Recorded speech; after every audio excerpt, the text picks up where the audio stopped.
probeer die sink skoon te kry.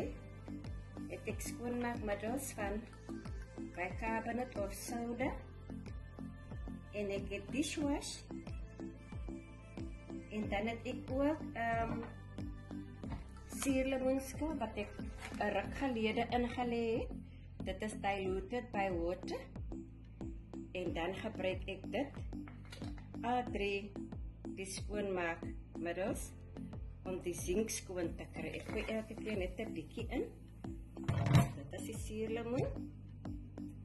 Hier is die dishwash. Hier die sinktekkel. En nou gaan ek hier die sinktekkel.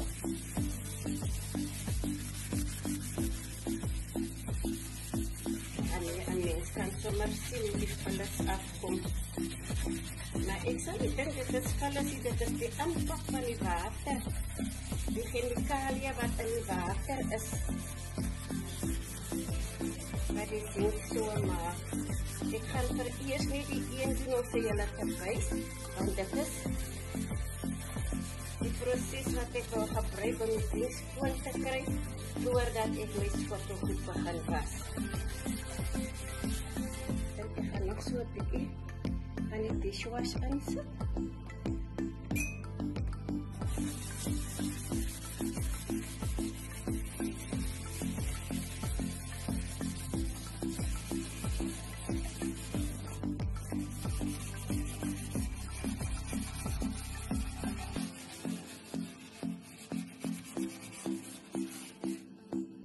Probeer.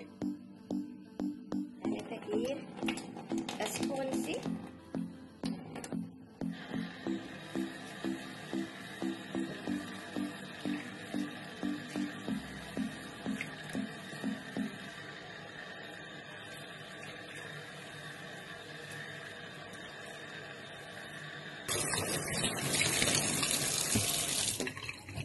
Baie beter.